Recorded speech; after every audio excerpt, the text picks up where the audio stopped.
Ahí estamos grabando, ahora sí.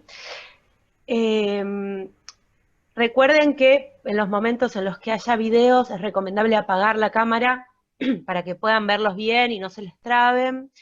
Recuerden apagar los micrófonos. Eh, Van a poder hacer preguntas, ahora Marcelo les va a contar un poco mejor, pero la idea es que sea bastante interactivo, que podamos intercambiar e ir construyendo un poco en relación al tema que hoy nos convoca. La charla va a durar aproximadamente 1 hora y media. Y bueno, y ya te presento, Marce. No sé si hay algo más. No. No, bueno. Tenemos hoy a Marcela Carranza. Marcela Carranza es maestra de primaria, es licenciada en letras modernas, es magíster en literatura y libros para niños, es profesora del postítulo de literatura infantil y juvenil, Fui profesor. fue Ahí sí que profesora, va tenés por el razón, postítulo. en CEPA. No, bueno, y ahora en la diplomatura del UNSAM, ¿cierto? Sí. Sí. Bueno, y es profesora de los profesorados, de distintos profesorados de la ciudad de Buenos Aires, además de ser co-coordinadora de la Biblioteca Juanito Laguna, donde comparto con ella, así que es un orgullo y una alegría tenerte hoy acá. Eh, Les cuento que Y ibas... el otro laburo que tengo, que como se entenderá, esto de tener muchos laburos para llegar a fin de mes, sobre todo, Fundamentalmente. fundamentalmente, en el IVA, En el en los IVA, es talleres verdad. del IVA, sí. En el Instituto Vocacional de Es, Arte. Y uh-huh. les cuento que había armado una introducción muy hermosa, retomando algunas de las preguntas que habían surgido, pero se lo voy a dejar a Marce. Recién estuvimos charlando un poco. La verdad es que va a ser sumamente interesante el conversatorio de hoy, el intercambio. Así que bueno, bienvenida, Marce. Bueno. Bueno, mi idea, yo no escribí nada, no tengo un escrito, que muchas veces sí suelo recurrir a un escrito, pero no sé, esta vez necesité como hacer otra cosa que más tiene que ver con un collage, por decirlo así, un collage de cosas, ¿no? Así que un poco el camino lo vamos a ir recorriendo mientras lo hacemos, ¿no? Se me ocurre así esa cosa bueno, nos adentramos en el bosque y vamos descubriendo el camino y a algún lado, como dice el gato de Cheshire en Alicia, si caminamos, a algún lado vamos a llegar. Así que empiezo por una cita, por ejemplo, porque mejor empiezo por las citas y después vemos para dónde va la cosa. Tenemos fotos, tenemos videos, tenemos citas, textos para ir armando tanto de niños, de adultos como de escritores, para ir pensando cosas. Y voy a tomar mucho, me voy a agarrar así férreamente a la experiencia de jardín maternal de la Facultad de Derecho, de la cual soy una, digamos, ferviente admiradora y he tenido la oportunidad de dialogar muchísimo con el jardín, con su propuesta, con su directora, María Emilia López, digamos, y conozco afortunadamente, bastante, no digo, no sé si mucho, pero conozco la experiencia y puedo hablar de ella como una testigo, digamos. Así que algo de eso voy a incluir y también posiblemente algunas palabras de la propia María Emilia, que ustedes tienen bibliografía de ella, ¿no es cierto? Una clase que ella preparó para México, para un postítulo del cual tuve la suerte de participar también como profe, y bueno, seguramente va a aparecer todo el tiempo porque además están las fotos que son tomadas en el jardín de derecho, o sea que me voy a centrar un poquito en los más chiquitos, ¿sí? En maternal, si bien yo soy maestra de primaria, pero también en la Juanito tenemos muchas experiencias con nenes chiquitos, con papás que llevan a sus niños pequeños y también visitas de jardines maternales, ¿no? También, así que algo de eso va a ir apareciendo. Voy a leer una cita que es del autor de Donde viven los monstruos, no sé si lo ubican al libro, lástima que no lo tengo a mano, no me di cuenta de traerlo, que es un libro álbum muy importante, ¿no? Donde viven los monstruos, el lugar de las cosas salvajes, es el título en inglés, de Maurice Sendak. ¿Lo ubican, Mazo? Sí, la mayoría sí. Bueno, y Maurice Sendak, este autor que es un autor, digamos, central en lo que es libros para niños y particularmente libros álbum, hay un micrófono que hace Hay un ruido. micrófono prendido con un audio que estamos escuchando, por favor. Pero no, yo no veo a nadie. No sé. Ah, porque hay otra, a ver. Vamos, ahí está, ahí se dio cuenta. Perfecto. Ah, no, no se dio cuenta. Ahí está. Bueno, entonces, Boris Sendak dice en algún momento en una entrevista, algo que voy a leer ahora, que me parece que tiene que ver con nuestra charla. Él dice, cuando mi padre... Ese es mi perro. Cuando mi padre me leía, yo me recostaba sobre él y me volvía parte de su pecho o de sus brazos. Y yo creo que los niños que son abrazados y sentados en las piernas, deliciosamente acariciados, siempre asociarán la lectura con los cuerpos de sus padres, con el olor de sus padres. Y eso siempre te hará lector, porque ese perfume, esa conexión dura para toda la vida. Eso dice Sendak, ¿no? Y a mí el texto, uno de los textos que yo les di para leer es de María Emilia y se llama lecturar, y es un verbo inventado por ella, donde ella define ese verbo como una mezcla de leer y amar, ¿no? Y quienes hemos tenido la oportunidad de leerle a niños, y no solo a niños, adultos también, incluso a adultos, como yo tuve la oportunidad, afortunadamente, de leer en la Juanito a chicos de puentes escolares, que digo chicos, pero eran adultos, jóvenes, de 30 y pico de años, algunos 20 y pico, en situaciones muy adversas, y lo que sucedía en ese momento de lectura sorprendía hasta las propias maestras o profesoras de los chicos.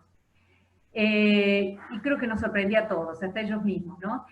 Y esto no tiene que ver solamente con, creo que tiene que ver con la mediación, con la forma en que acercamos la lectura, y de eso me gustaría hablar, de los efectos amorosos de la lectura, de la cuestión del vínculo que se genera. Yo le decía a Guadalupe hace un ratito, yo me lo imagino algo así como una carpita de esas que arman los niños con las sábanas, con las telas que encuentran a mano, o esas cajitas donde se meten adentro, donde ellos arman como esos iglú en el mundo, ¿no?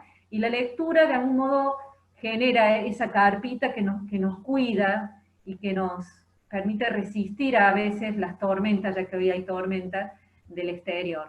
Y en un momento como el que vivimos, creo que podemos prestarle más atención a eso que siempre, no es solamente en este momento, pero creo que es necesario que empecemos a poner más el foco en esta cuestión del lecturar que dice María Emilia, ¿no? Del amor y del vínculo a través de la literatura, en mi caso sería, pero creo que esto se comparte con todo el arte, ¿no? Con toda manifestación artística. Y la literatura, por supuesto, que entra en diálogo con otras formas, digamos, del arte, con otros lenguajes artísticos. Voy a leer ahora, en relación a todo esto, una poesía de María José Ferrada, es una poeta chilena que, si no la conocen, les aconsejo mucho. También les aconsejo, si encuentran artículos de ella, porque es una persona que reflexiona de una manera muy interesante sobre la lectura y la infancia. El libro que estoy por leer es este, se llama El idioma secreto, está publicado por Calandraca, de España, y Factoría K, pero es Calandraca. Y dice así uno de sus poemas. El idioma secreto me lo enseñó mi abuela, y es un idioma que nombra las plantas de tomate, la harina, los botones. Un día me llamó, me dijo que antes de que la muerte se la llevara, quería entregarme algo. Mi herencia era una caja de galletas con ovillos de lana y boletas de ferretería. Ahí dentro estaban las palabras, y con ellas hice mi habitación en el mundo. Algo que puedo agregar a esta poesía es que ella, en algún momento yo leí o la escuché comentar que su abuela en realidad no leía, era analfabeta, ¿no? Entonces es interesante pensar la lectura o el lenguaje poético, o María Emilia lo llama la lengua del relato, que no es lo mismo que el lenguaje fáctico, no es el lenguaje que utilizamos para, digamos, cumplir nuestras tareas cotidianas que requieren una cuestión funcional del lenguaje. No es el lenguaje de la comunicación, el lenguaje que es instrumento de la comunicación. Es otro lenguaje, o es el mismo lenguaje que se traiciona a sí mismo, A mí me gusta la idea de la traición.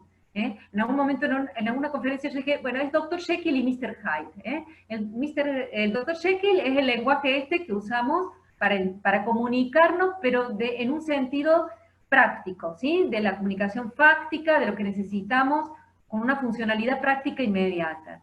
Y el lenguaje poético, o poético en un sentido amplio, que trasciende al género poesía, ¿no es cierto? El lenguaje de la literatura es el lenguaje que juega, el lenguaje que se encuentra consigo mismo y que deja de cumplir una función práctica inmediata para simplemente mostrarse y mostrarnos su belleza y de alguna manera permitirnos una aproximación al lenguaje y a la realidad diferente, que no es la aproximación ya dada, que un poco es la que repite el lenguaje fáctico, el lenguaje de todos los días. Algo así, quizás medio, no sé si soy clara al explicarlo, estoy tratando de usar un lenguaje fáctico, el lenguaje, digamos, que trata de ser claro y preciso, no es el lenguaje de la literatura. El lenguaje de la literatura es un lenguaje sombrío, con sombras, ambiguo, y que no le interesa tanto la claridad de la transmisión, porque la comunicación del lenguaje poético va por otro lado. No va por el lado de la claridad y la precisión, y tampoco en cumplir alguna función, ¿sí? Lo dejo picando, después lo seguimos charlando, pero va por... Esa es una diferencia interesante para pensar. Y la abuelita de María José Ferrada, no importa si leía o no leía, pero seguramente había en su vínculo con su nieta muchísimo lenguaje poético, que puede provenir de la oralidad, de cuentos populares, de refranes, de adivinanzas, de trabalenguas, de canciones de cuna. Todo eso es lenguaje poético. No solamente está en los libros el lenguaje poético, ¿sí? El libro, dice Borges, es tan solo una ocasión para la poesía, pero la poesía está en la vida, dice él. Si uno lee el libro de María José Ferrada, aparece todo el tiempo esta poesía cotidiana con su abuela, ¿no? En el momento de comer, bueno. Les voy a leer otro para ejemplificar. ¿Voy bien o los estoy como mareando? Ustedes me dicen. Leo otro poema de este libro. Dice, mi abuela guardaba todo en pañuelos, botones, llaves, incluso una pequeña fotografía en blanco y negro de mi abuelo. Me gustaba ver cómo abría con sus manos esos nidos de tela, mirar aparecer las cosas, como si fueran pequeños cometas, que se apresuraban a brillar frente a mis ojos. Tiempos en que todo cabía en un pañuelo, también el cielo. Entonces, esta escena de la abuela guardando todo en pañuelos, como una escena poética, ¿no? ¿Qué es la poesía? Es una pregunta que nos podemos hacer, que la estoy usando de una manera tan general. Y dice Laura de Betach, por ejemplo, que el estado poético es propio de la niñez. Los niños viven en estado poético. ¿Y qué sería el estado poético? Sería un modo, digamos, inusual de encontrarse con el mundo, por ejemplo. De no pensar la realidad ya dada, con un lenguaje y con una mirada ya formateada, ya dada por otros, ¿sí? No es un acatamiento, diría por ejemplo Winnicott, en realidad y juego. No sé si han leído algo de él, esto de acatar lo ya dado, ¿no? Sino que es un descubrimiento, por eso los niños están en estado poético, porque están descubriendo el mundo, y lo descubren de manera personal y única, ¿sí? Por eso nos sorprenden a veces con sus preguntas, ¿no? O nos sorprenden con sus observaciones sobre la realidad, porque son inesperadas. Y lo mejor que nos puede pasar a los adultos es dejarnos sorprender. Y lamentablemente en la relación adulto-niño, y sobre todo en las instituciones, y cuando digo instituciones no solo hablo de la escuela, yo creo que la familia también hay que incluirla, y podemos pensar en el mercado también, y otras instituciones adultas, del mundo adulto, que muchas veces no dan cabida a ese encuentro en donde el adulto se deja sorprender por el mundo del niño, por el mundo infantil, ¿no? Por ejemplo, me gusta cómo lo dice María Emilia en Lecturar, Ay, pero me está faltando una hoja. Estas cosas me pasan porque yo hago la de Minguito, que tengo 20.000 hojas. Acá está. Ella dice, habla de la escucha como algo central en la relación del adulto con el niño, ¿no? En una situación de lectura. Escuchar al niño, ¿sí? No le escucha el nene que me escucha a mí, sino nosotros escucharlo al niño. Entonces ella dice, pienso la escucha como una ternura hacia lo extraño, hacia lo desconocido, lo no sabido de los otros. ¿Mm? O sea, la escucha es abrirse al otro, no es dejar hablar. Porque muchas veces hay actitudes que la vemos muchas veces en el mundo de la política, ¿no? Esto de dejar hablar, pero no escuchar. En una actitud como políticamente correcta, ¿no? De que yo dejo hablar porque soy democrático. Pero eso no es escuchar. Escuchar es correrse de uno mismo y estar abierto realmente a lo que el otro puede decir. Ahora, lo que el otro puede decir muchas veces nos va a sorprender porque el otro es un enigma siempre. Y ese enigma, ni les cuento si es un niño, porque el mundo infantil es otro mundo, no es el nuestro. Es cierto que nosotros fuimos niños, ¿sí? Pero ya no lo somos. Ahora, cuando estamos con ellos, gracias a ese encuentro, cuando ese encuentro es real y esa escucha es real, podemos de algún modo encontrarnos un poquito, aunque sea, ¿no? En ese mundo y recuperarlo para nosotros. Quizás en ese encuentro los más beneficiados seamos nosotros, no los niños. Y voy a leer de un prólogo que es de Maite Alvarado y Horacio Guido, en este libro que se llama Incluso los niños, que es una compilación que hizo Maite Alvarado y Horacio Guido de una serie de, a veces, fragmentos o artículos completos de grandes pensadores, pero el prólogo ya es una maravilla, y dice, es muy breve, ¿no? Y dice, voy a leer una cita que dice así, si decimos que la experiencia estética en general, o sea, el arte en general, ¿no? Y la literatura en particular, en un sentido amplio, que incluye en esta los distintos modos en que narración y ficción se ponen en juego. No solo la palabra escrita, ¿no? Lo que yo decía antes, no solo la palabra escrita, sino también el relato oral, la historieta, dice ella, la imagen en movimiento, aparece el cine ahí. Es la vía de acceso a esa zona vedada y volátil de la niñez. O sea, tenemos una vía de acceso al mundo infantil. Graciela Montes tiene un artículo muy bueno que se llama El bosque y el lobo, ¿sí? Que ella lo publicó en varias oportunidades, ahora salió en un libro, que si quieren me fijo el título, porque en este momento no me voy a acordar, pero Buscar sentidos, y no me acuerdo qué más, pero no es fácil de conseguir en este momento ese libro, pero ese artículo que salió en varios lugares, habla también de esto del encuentro con el bosque como la otredad, ¿no? Entonces, frente al bosque, frente al diferente, frente a lo diferente, y podemos pensar en el niño y en el mundo infantil como lo diferente, como lo otro, hay diferentes actitudes, diversas formas de enfrentar el bosque, ¿no? Una de las formas de enfrentar el bosque, dice ella, es la colonización. Yo lo colonizo al bosque y hago la que están haciendo en Córdoba, ¿no? Quemo el bosque y pongo soja, o pongo cabañas, ¿sí? Y ahí lo colonizo al bosque. Voy por encima del bosque y, bueno, chao bosque. Esa es una forma. La otra es darle la espalda al bosque, ignorarlo. Decir, no, yo lo respeto, pero lo ignoro, no me interesa comunicarme con él. Allá el bosque y yo acá, ¿sí?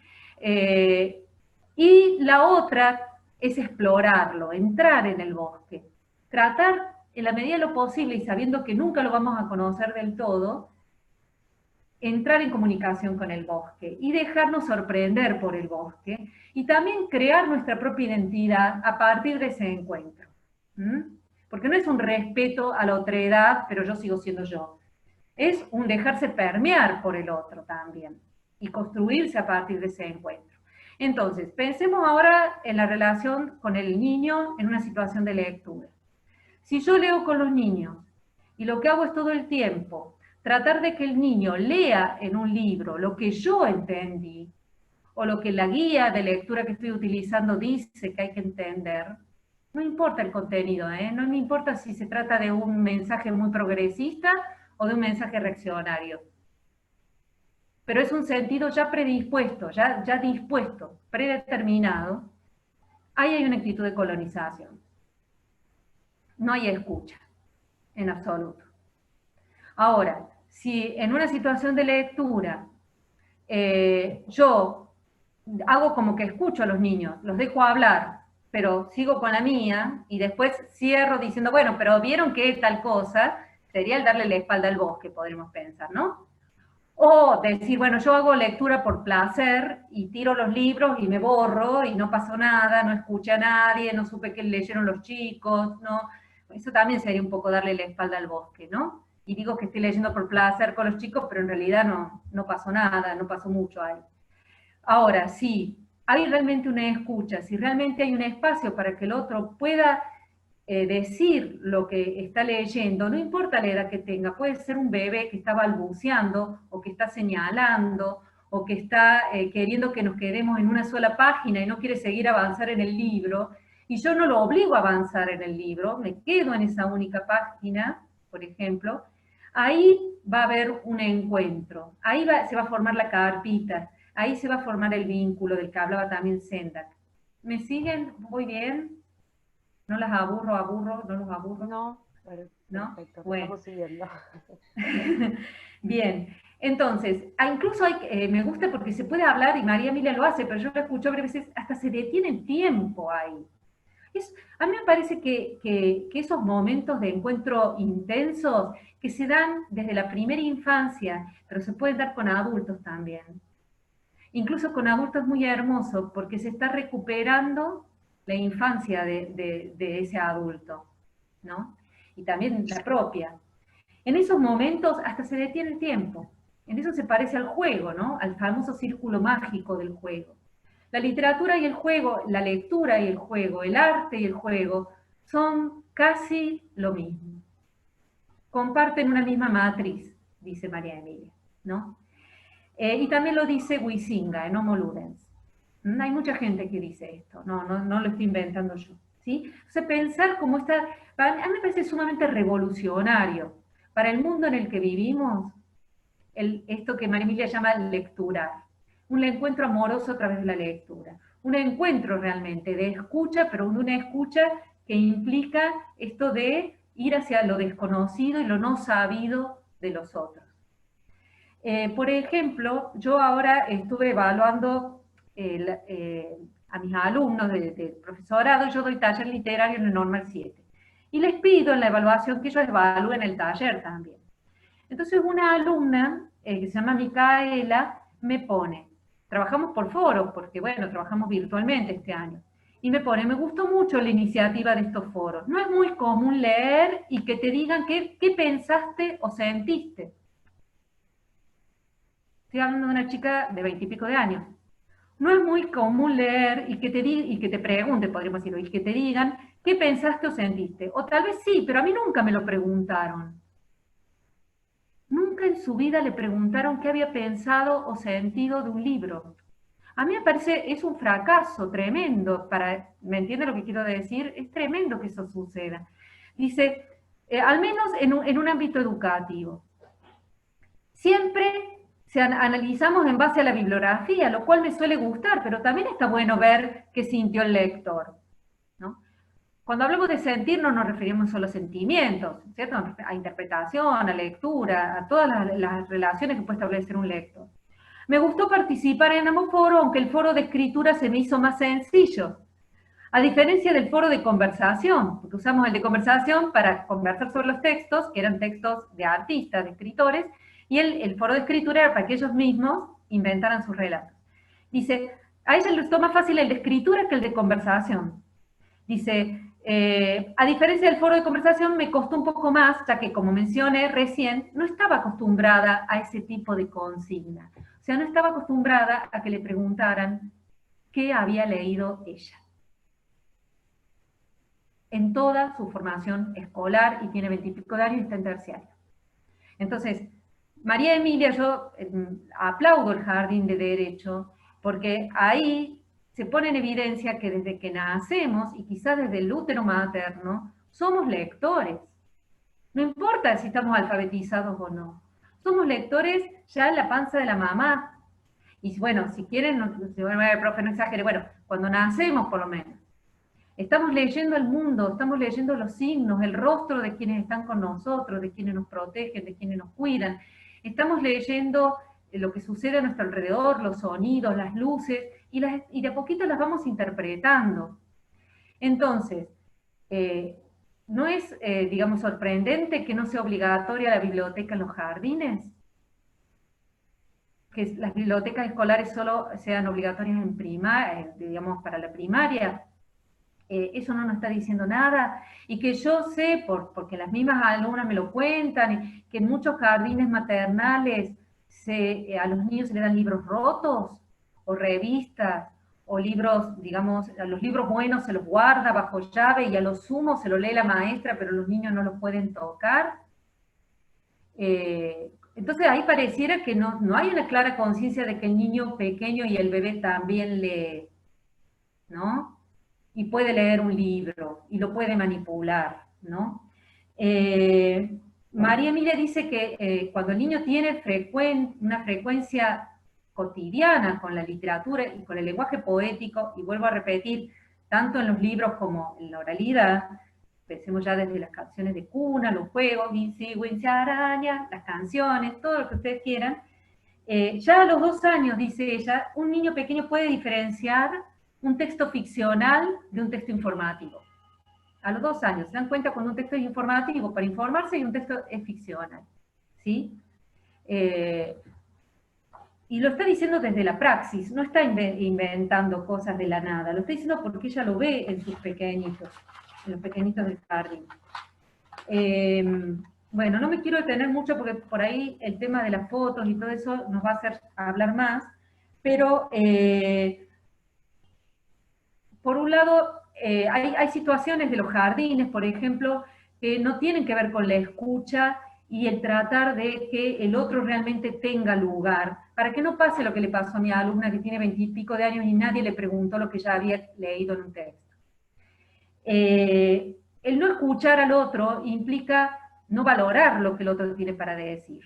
Y tarde o temprano la propia persona siente que lo que él tiene para decir no es valorable, que no vale la pena, que lo que hay que hacer en realidad es acatar los sentidos que el otro, ¿sí?, que la autoridad decide.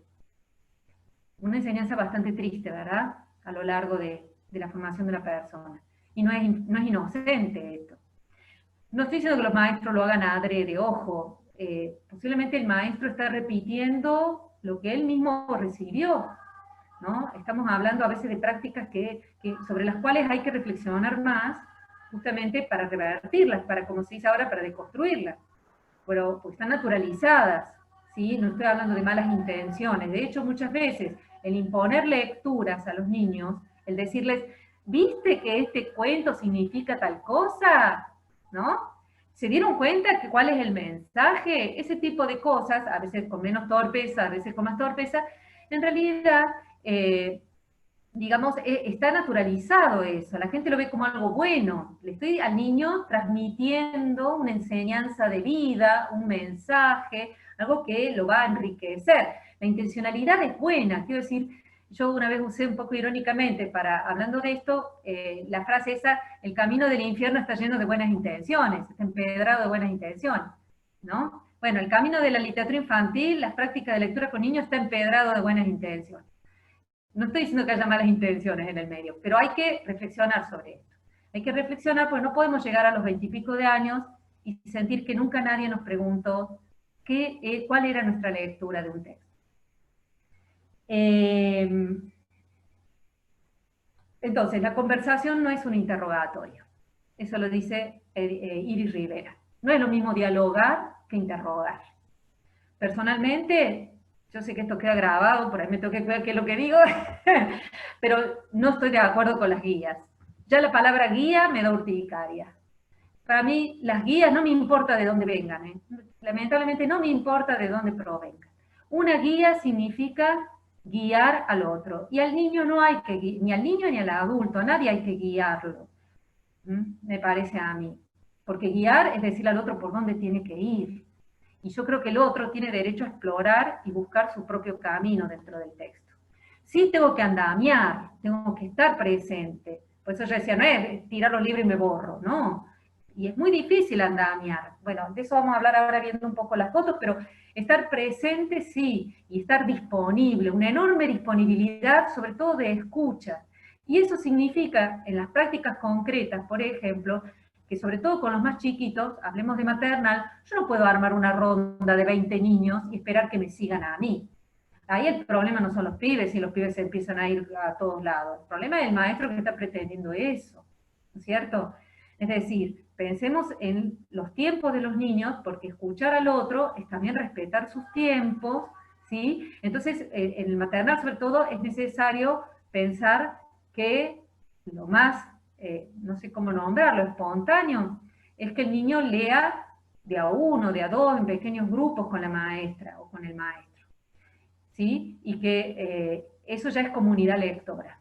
No importa si son dos, ya hay comunidad lectora, porque hay un compartir, ¿sí? Los paisajes mentales, dice María Emilia. El libro te tira elementos para que se construyan paisajes mentales, ¿sí? Que pueden ser compartidos en parte, porque el paisaje mental del niño no va a ser igual al paisaje mental del adulto. Un ejemplo interesante y divertido de eso es Caperucita Roja, tal como se lo contaron a Jorge de PS, ¿cierto? Lo que el niño construye no es lo mismo que construye el adulto, pero va a haber puntos en común ahí que permiten una comunicación y un encuentro entre dos diferentes enormes, como son un adulto y un niño, pero eso de lo que hablaba Senda, esa amorosidad, va a ser posible a partir de lo que el libro va brindando y lo que va construyendo cada uno. Entonces, la lectura es una aliada para el encuentro.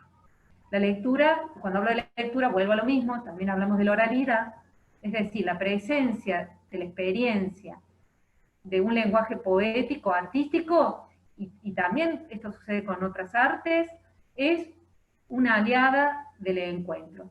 Y cuando uno realmente tiene la oportunidad de experimentar con niños, esto es obvio, ¿eh? O sea, se nota enseguida, los chicos se dan cuenta enseguida, que ahí está pasando algo que no solo tiene que ver con una cuestión intelectual, y sí que tiene que ver con lo intelectual, y yo reivindico mucho lo intelectual, sino también con una cuestión vincular, ¿no? Va todo junto. De hecho, hay más aprendizaje también por eso, ¿no? Dice, a ver, ya para ir terminando esto, lecturar, y ella lo define así, María Emilia, lo tienen ustedes en el texto: baño narrativo, lingüístico, poético, que tiene carácter de iniciación y que pone en acción profundos procesos psíquicos, intelectuales, afectivos, simbólicos, de los que depende el acontecimiento de convertirse en lector. Bueno, si a ustedes les parece, es algo que podemos ir viendo las fotos o los videos, y a partir de las fotos y videos todo esto se va reforzando. Salvo que me quieran hacer alguna pregunta o decir algo. ¿Quieren ir a las fotos? ¿Sí? Solamente quería decir que se nos invitó a chatear, pero no, al menos yo no puedo escribir en el chat. No te deja, les iba a preguntar justo, a ver, bueno, dale, ahí no te deja escribir. Listo, ahí lo miro, gracias por avisarme. Vos, Así que Guada, Javi te haces cargo del facilita. chat, ¿no? Porque a mí el seso no me da para seguir el chat y... No, claro. Cerebruto no me da. Si ustedes quieren decirle algo a Marce, igual pueden como abrir el micrófono y conversar con ella. Está bueno, pero ahora mientras miro lo del chat. Bueno, a ver, déjame pensar un poquito.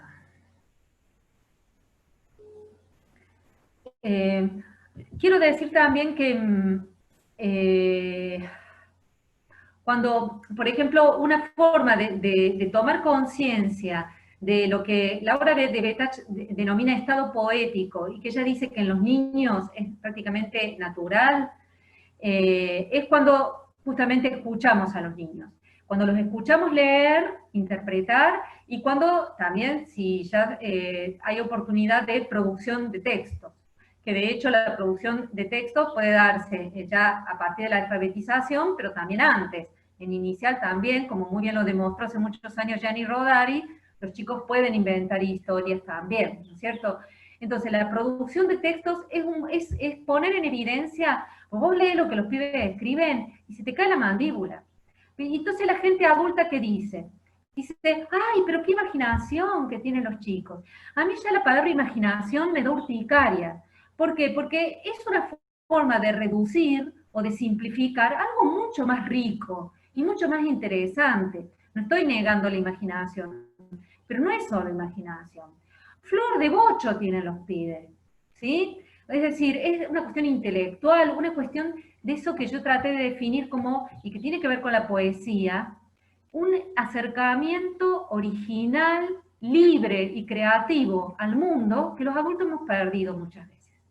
Y que si queremos recuperarlo, la mejor forma es escuchar a los pibes y escuchar a los libros, porque los artistas son como niños grandes, han podido conservar eso de la infancia. De hecho, algunos lo tienen muy claro. Por ejemplo, el autor de Peter Pan, Barry, ¿no? Dice, yo cuando me di cuenta que al crecer tenía que dejar de jugar, porque el personaje de Peter Pan es Barry, es él, dice, cuando yo, no sé si conocen un poco la historia, es una novela Peter Pan, ¿no es cierto?, tomada por Disney y maltratada por Disney, como casi todo lo que toma Disney. Pero bueno, Barry dice, cuando yo crecí, no te rías, Guadalupe, cuando te estoy viendo, es más fuerte que yo. Cuando yo crecí, no, dice, dice Barry, cuando yo crecí y me di cuenta que tenía que dejar de jugar, decidí hacerme escritor. ¿Sí? Entonces, uno lee los textos artísticos, y escucha a los pibes, y te dan unas ganas locas de recuperar ese mundo que muchas veces hemos perdido.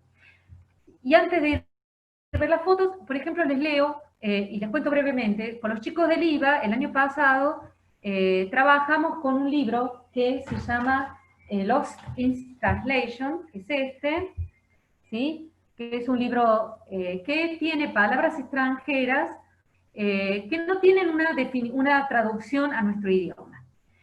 O su traducción, ya van a ver cómo es. Por ejemplo, Murma, que es Guajimán, no me tendría que fijar de dónde es Guajimán, dice, el acto de buscar algo en el agua solo con los pies. Eso significa Murma. El acto de buscar algo en el agua solo con los pies. En japonés, komorebi, significa la luz que se filtra a través de las hojas de los árboles. Entonces, cuando ustedes vayan al parque y miran así la luz de los árboles, dicen, ah, komorebi.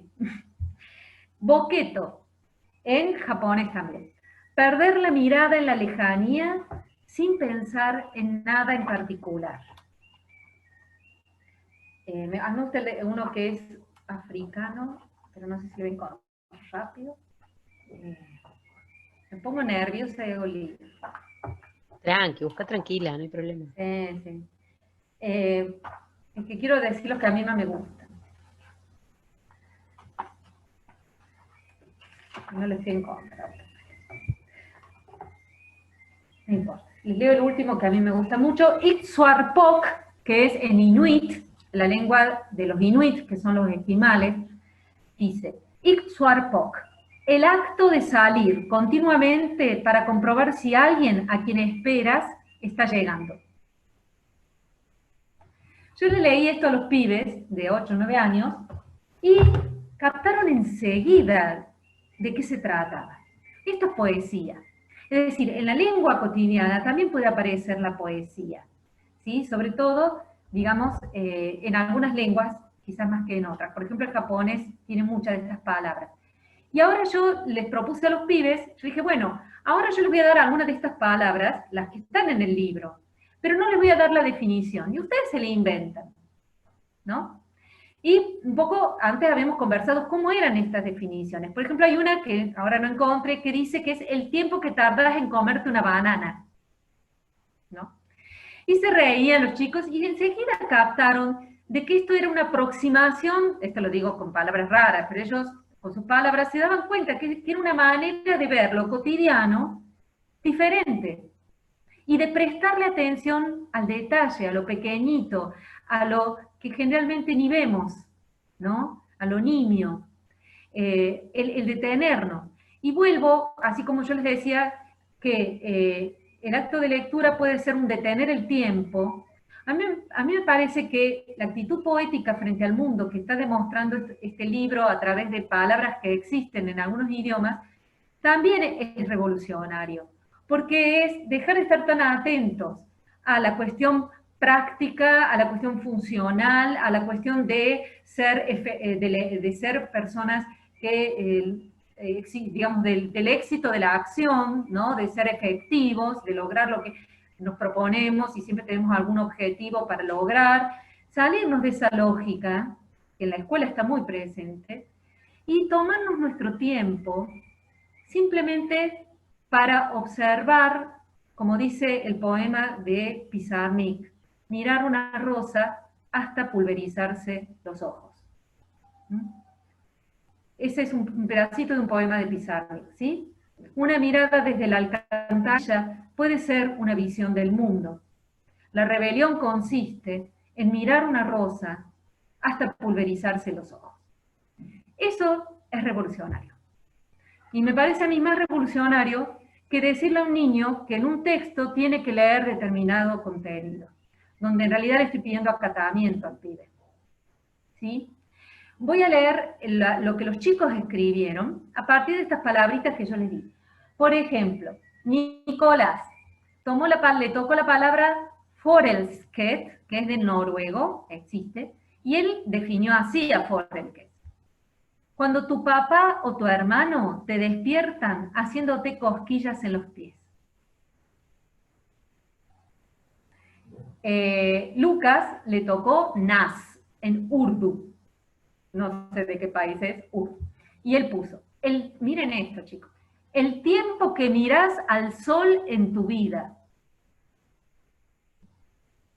Chicos, yo les juro, por lo que quieran, que yo no toqué una coma acá, ¿eh? No les dije nada. El pibe escribió solo eso. El tiempo que mirás al sol en tu vida. Eso no es poesía. Eso no es filosofía. Eso es todo. Yo no soy medio fan, pero bueno, realmente es que te dejas sorprender por los pibes. Tienen 8 años, ahora tienen 9. Azucena, Heselig, en neerlandés, encerrado en el bosque. Eso significa encerrado en el bosque. León, Kummerspeck, en alemán, no sé cómo se pronuncia, ¿no? Y él puso, escuchen esto, cuando se te resbala la carne del sándwich. Eso es poesía, claro que es poesía, porque prestarle atención a eso es poesía, y es revolucionario, como dice Pizarnik. Paleg, noruego, este es de Victoria. El tiempo que tarda en caer una hoja de papel. Y después yo le dije, bueno, ahora ven a inventar la palabra y la definición, las dos cosas. Y me hizo Valen, unas palabras impronunciables. Spiegelpolitik. La definición. ¿Cuánto podés llegar a comer en un almuerzo? Vera.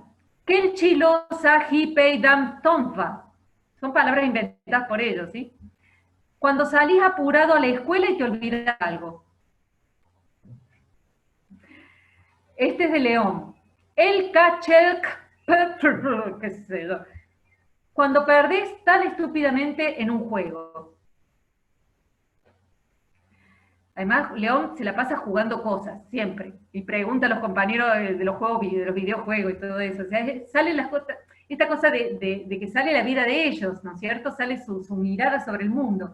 Después, Grolorang, un ladrón que es miniatura, así que no puede robar nada. Esta es de Romeo. Un ladrón que es miniatura, así que no puede robar nada. Kumka, este es muy loco. Kumka, este es de Victoria. Perro que camina por las calles mientras la gente se desmaya. Lewis Carroll un poroto al lado de Victoria, ¿no es cierto? Porque la cabeza de los pibes es esto. Por eso es que la obra de Betax dice, los chicos viven en estado poético. Es una libertad de lenguaje y una libertad de pensamiento que nosotros hemos perdido.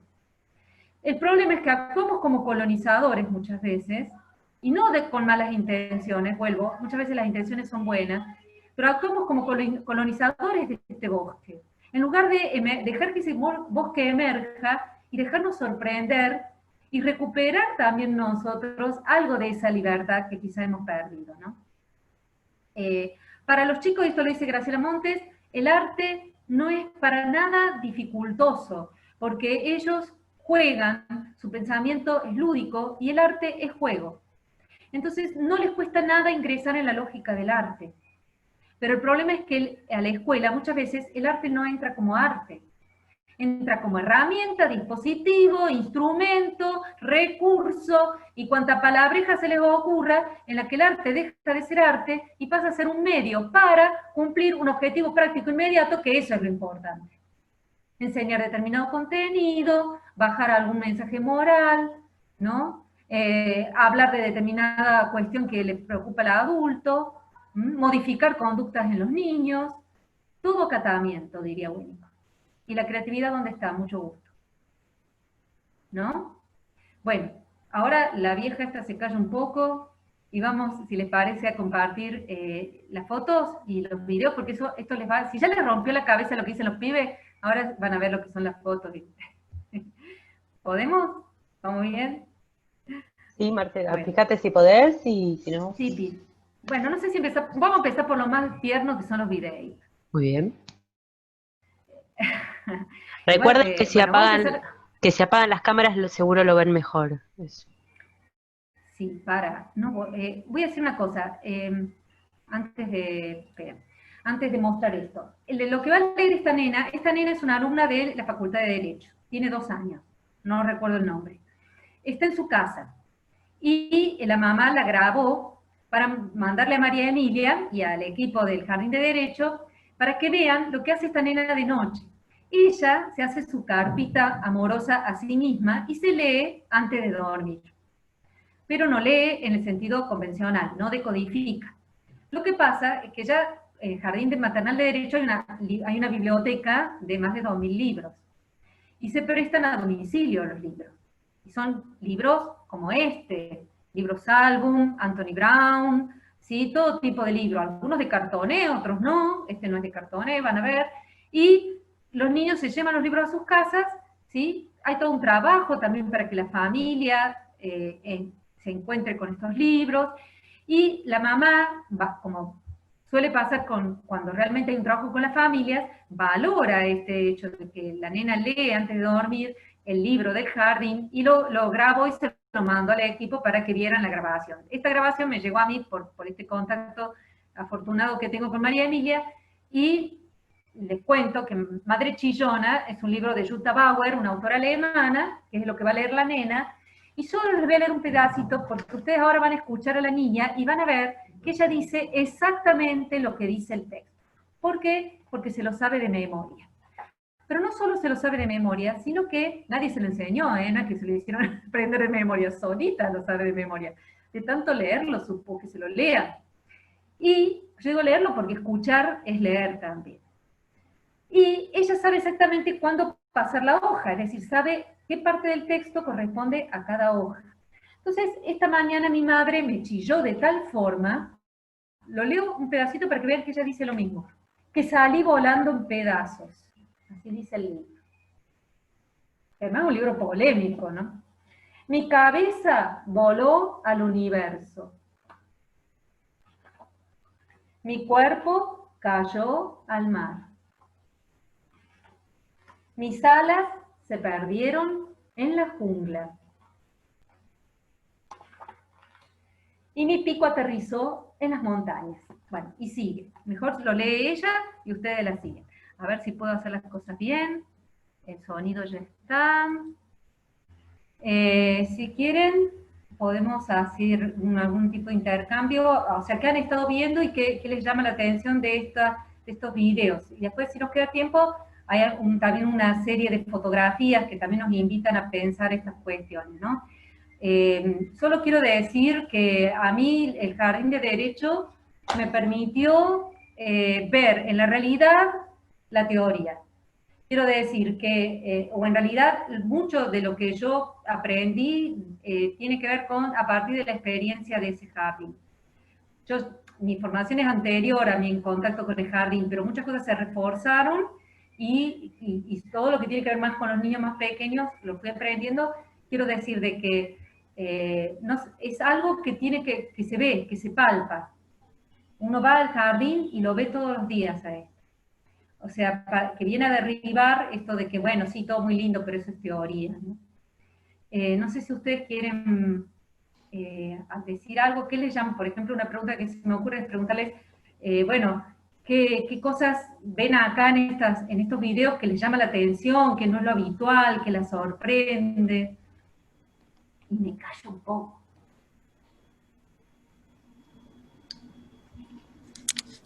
Buenas tardes, hablo yo. Dale, No sé, vos Guada hace de sí, administradora. estaba ella y Luciana. Dale. Ah, ¿hablo yo, Ludmila?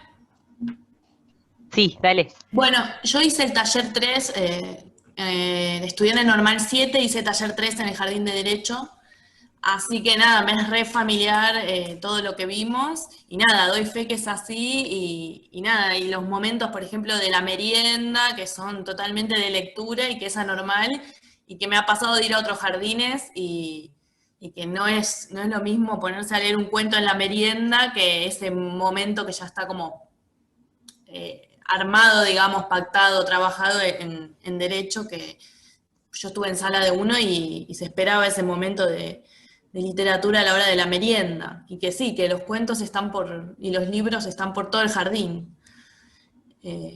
Y se ven todas estas escenas que son habituales. Luciana. Hola, ¿se me escucha bien? Sí. Bueno, no, que también quería como decir dos cosas, como cruzar dos cosas, ¿no?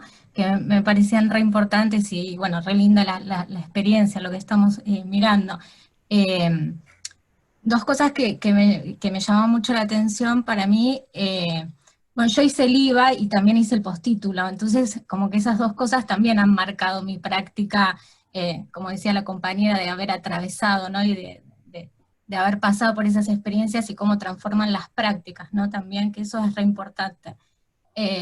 Pero bueno, las dos cosas que quería cruzar, que me parecían también, como la intencionalidad también que muchas veces uno le quiere dar a los textos o a la literatura, que eso también, como fue cuando hice tanto el IVA como el postítulo, como que eso fue lo que mayor me hizo como irrupción en el pensamiento de las prácticas y de la literatura, ¿no? Como la intencionalidad que se le daba, o que se le da en la escuela, ¿no? Todo lo que tiene que ver con lo literario, que tiene que ver esto de la moraleja, o la enseñanza, o para transmitir un mensaje.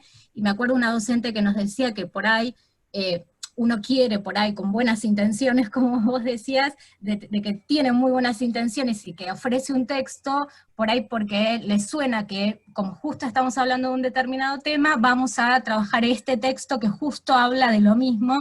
Y me acuerdo de una profesora que nos decía que, indagando sobre esto, una vez le preguntó a una niña, le había preguntado, bueno, ¿a vos qué texto? Ella tenía como una situación personal que estaba atravesando, y le preguntó qué cuento te gusta, o vamos a leer, o cuál es el que por ahí, y ella como, no me acuerdo bien cuál era el tema, pero había dicho un tema literario, un libro literario, que no tenía nada que ver con su realidad, pero que eso, me acuerdo que era... la había atravesado completamente, y no justo el tema de que le habían leído una vez, por ejemplo, algo que estaba relacionado con su tema, ¿no? No me acuerdo si le había pasado algo personal, pero no era justo un tema que hablaba sobre la muerte de alguien, o sobre algo determinado, sino que era un texto que no tenía nada que ver, y que a ella le había atravesado un montón. Entonces me parece que a veces uno, con esto de la intencionalidad, que dice, bueno, para trabajar tal tema, vamos a leer tal libro, para poder trabajar y que por ahí ese tema sale con un libro que no está ese mensaje dentro del libro. Entonces, eso me parecía muy importante sobre la intencionalidad de los textos y de la obra literaria y también todo lo que tiene que ver con lo artístico. Y otra cosa que me parece re importante es como la política pública sobre el acceso a la literatura de los niños, ¿no? Que eso me parece muy importante. Nosotros en las escuelas tenemos, por ejemplo, las cajas que son de Samba, que tienen un montón de literatura, y eso me parece que es sumamente importante el acceso, y que pueda ser distribuido, y que todos puedan tener ese acceso a los libros, y para poder pensar, ¿no? Como política pública, para que todos podamos manipular, leer, y que no esté esto de que, bueno, como son chiquitos le damos libros que se pueden romper, o que son donados, y que están emparchados, y que...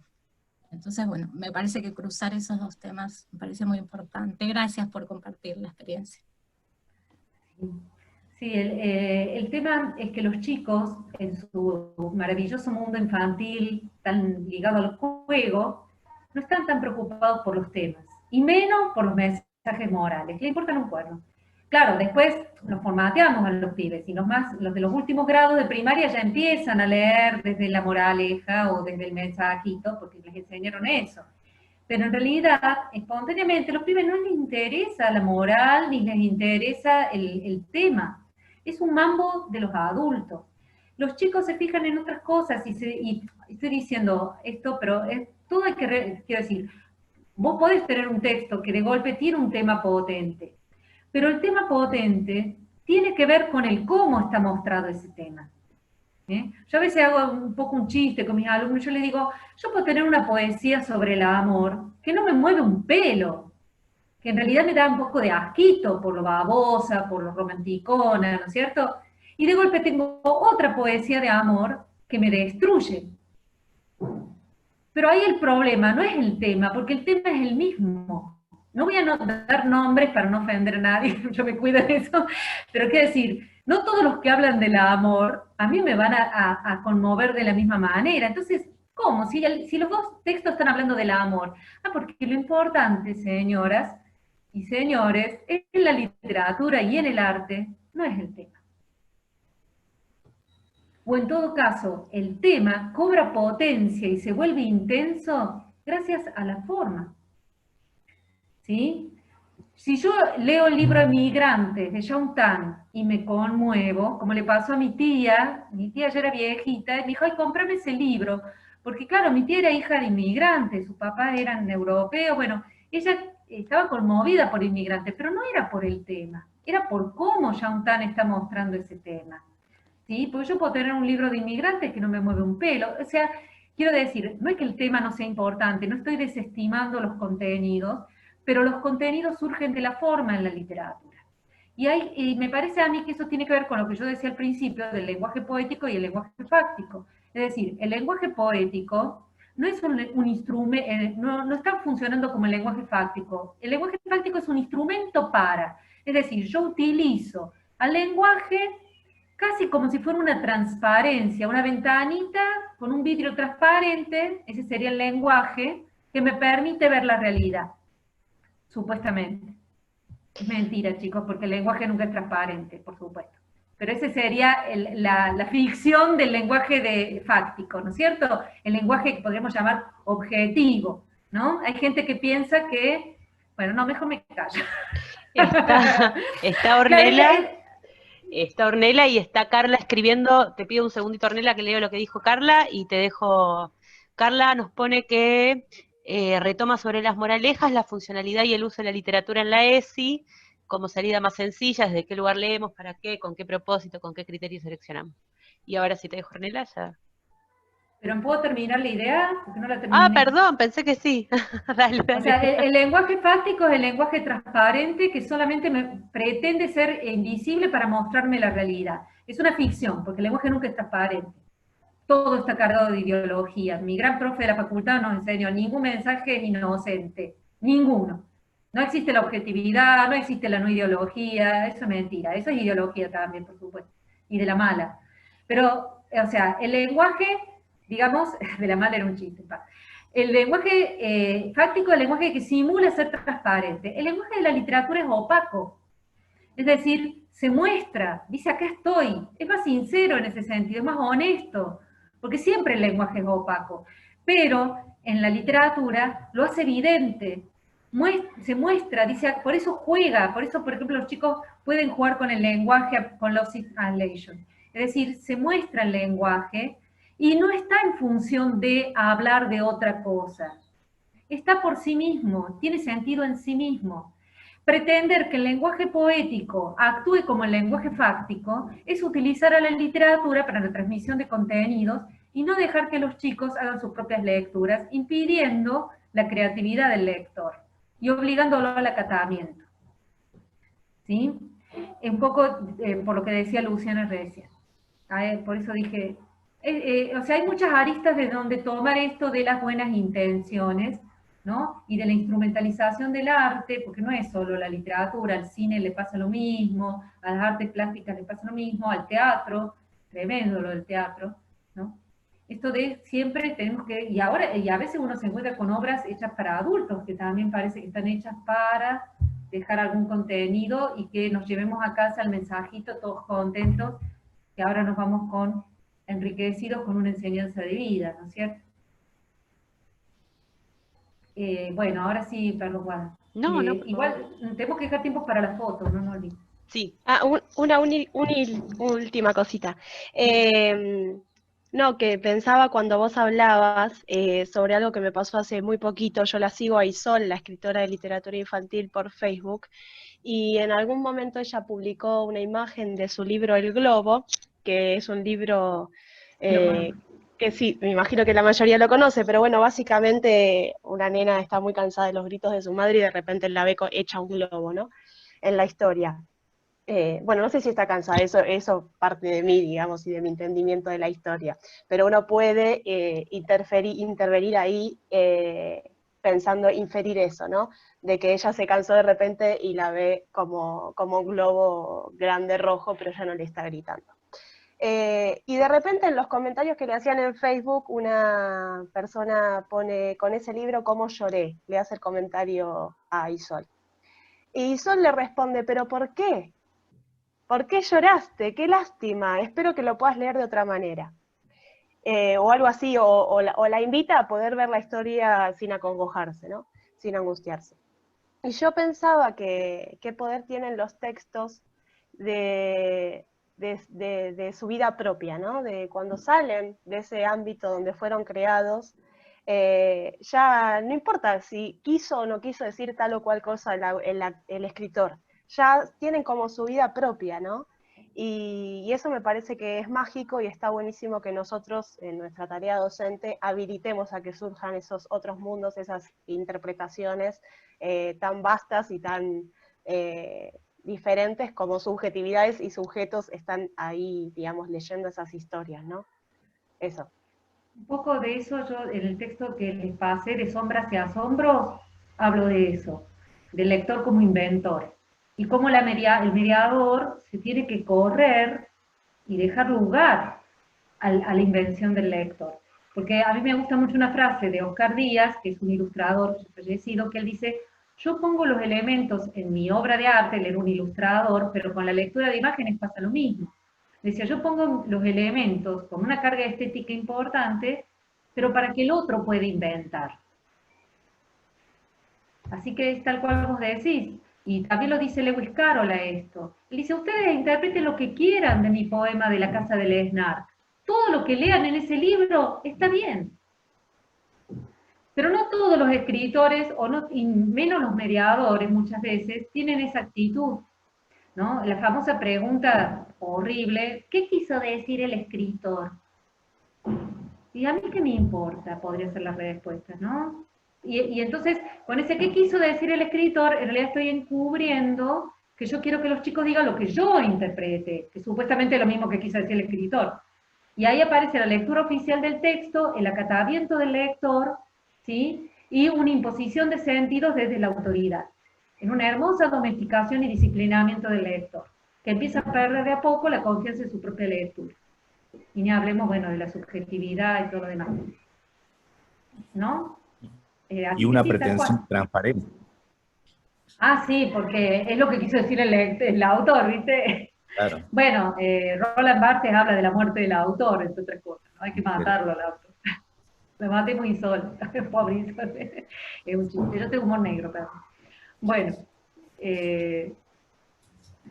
¿Querés que vayamos con las fotos? No sé si alguien antes quiere hacer no, vos una dijiste que había algo en el chat, ¿o no? Ah, Que pero lo querías- leí, era esto sobre... Igual un poco me parece que lo fuiste respondiendo, Ah, que tenía que ver con esto de, bueno, de trabajar la ESI en relación a la literatura. y con la ESI, chicas y chicos, pasa lo mismo, o sea, lamentablemente. Yo sé que me meto en camisa de once varas, y me apena mucho, porque yo, la verdad es que no quiero ser autorreferencial, pero yo era maestra muy jovencita y en una escuela parroquial, pero bueno, una escuela de todo piola, y yo trataba de dar educación sexual integral, o sea, lo que menos me voy a oponer es a eso, por supuesto. El tema es que yo no estoy de acuerdo con ningún contenido que se obstaculice la libertad del lector, porque me parece que estamos como borrando con el codo lo que escribimos con la mano. Es decir, se pretende un discurso liberador, como es el discurso, digamos, relacionado a la educación sexual integral, ¿no? Como puede ser el de discurso de género, es un discurso que busca ser liberador, entonces tenemos que respetar la libertad del lector. Si yo le digo a los niños lo que tienen que leer en un texto, y elijo el texto, pues supuestamente ese texto, hago fuerza en el texto para que se entienda lo que yo quiero que se entienda, todo eso para mí son acciones que están impidiendo todo lo que dijimos antes. Además, está la cuestión de la plurisignificación del arte. El arte no tiene un solo sentido disponible, es plurisignificativo, se abre como un abanico por esa ambigüedad que tiene. Por eso mi artículo se llama De sombras y asombros, porque el asombro surge de la sombra. El texto tiene sombra, no está todo claro. El lenguaje claro, que busca claridad, precisión, transparencia, es el lenguaje fáctico. No estoy diciendo que sea un mal lenguaje, porque es necesario, pero no es el lenguaje del arte. El lenguaje del arte es opaco, es sombrío, es confuso, es ambiguo, no es claro. Entonces, todo eso permite que haya muchas lecturas y, bueno, eso permite una enorme libertad al lector, ¿no? Marce, una cosita, te preguntan en el chat, dice, saliéndonos de las intervenciones ligadas a las moralejas, ¿qué intervenciones son potentes para un intercambio lector? Me parece que es como pensar un poco en lugar del docente como mediador, en relación a la escucha, bueno, y las intervenciones. Bueno, yo retomo un poco lo que dijo mi alumna del taller, que dice, bueno, por primera vez tengo la oportunidad a través de una consigna que me pregunta lo que yo pienso. Entonces, si tenemos una actitud de escucha y de encuentro con el lector, y no de conquista, diría Graciela Montes, y nos interesa la exploración, que el otro pueda, nosotros también explorar al otro y leerlo. María Mira dice, leemos a los niños, no solo a los libros, ¿no? Ahí voy a conocer al niño si lo dejo hablar y si lo escucho realmente, y si lo interpreto, si lo leo. Entonces, ¿cuál es la intervención del adulto? Una enorme disponibilidad, sobre todo en la escucha. Y la escucha, ¿qué implica? Interpretar, no solo dejar hablar. Y si yo interpreto lo que el otro dice, pero ojo, que las interpretaciones también tienen que ser desde un enorme, digamos, cuidado y no que no hacer interpretaciones, digamos, con demasiada certeza, porque el otro siempre es un enigma, ¿no? Entonces, voy a conocer realmente, o más o menos voy a poder adentrarme en un conocimiento del niño y de lo que él interpretó del texto. Porque va a aparecer el niño o la niña en su interpretación también. Y bueno, las preguntas que puedan surgir tendrán que ver también con lo que los niños van descubriendo. Y si yo quiero que descubran algo, porque puede ser que me interesa que descubran algo, incluso en la selección del texto. Yo puedo elegir un texto adrede porque quiero que se den cuenta de algo. Eso no me parece mal, ¿no? Porque los textos, su manera de funcionar, a veces ponen en evidencia determinada cuestión. Por ejemplo, bueno, qué sé yo, ahora estoy como con la cabeza en otro lado, pero si yo les leo Voces de Anthony Brown, no sé si lo ubican, seguramente a los nenes les va a saltar la cuestión de que están contando todos los personajes la misma historia, pero desde distintos puntos de vista. ¿Sí? Eso tiene que ver con el cómo del texto, y está bueno que los chicos descubran eso. Entonces yo ya en la selección del texto estoy pensando que pueden descubrir eso, y está bueno que lo descubran. Y quizá después ellos puedan escribir o producir algún texto donde jueguen con eso. ¿Sí? Y hay aprendizaje, claro que hay aprendizaje, nadie está negando el aprendizaje. Pero es un aprendizaje que tiene que ver con el descubrimiento, la exploración y el compartir, porque no es lo singular, lo individual, se comparte, y en ese compartir se enriquece. Porque el otro dice algo que no solamente el maestro, el otro también puede ser mi compañero o compañera, y no importa la edad que tengan, puede decir algo que yo no tenía pensado y tengo un descubrimiento a partir de lo que dijo el otro. Esa es la comunidad lectora, de eso habla Graciela Monte en La Gran Ocasión. Entonces, ¿el maestro cómo interviene? Y sí, ahí en la comunidad lectora interviene. Y también dando consignas de escritura, por ejemplo, pero consignas creativas. Y los invito a ver el programa Susurro y Altavoz, que es una maravilla de Ruth Kaufman, que está los miércoles 20 horas, Canal Encuentro, tercera temporada. Si se perdieron las 2 temporadas anteriores, están en internet, Canal Encuentro. Ese programa es excelente para ver cómo crear consignas creativas, y no el famoso cambiarle el final al cuento, que a mí ya me da urticaria también, yo me entiendo mucho, ¿no? O sea, consignas creativas para que los chicos, o sea, yo pretendo que los chicos sean creativos y siempre uso la misma consigna, que además, no sé por qué se instaló esa consigna así de esa manera, es una tradición ya, como cuento la vaca. Entonces, ser creativos en las consignas tiene que ver también con descubrir cómo funcionan los textos.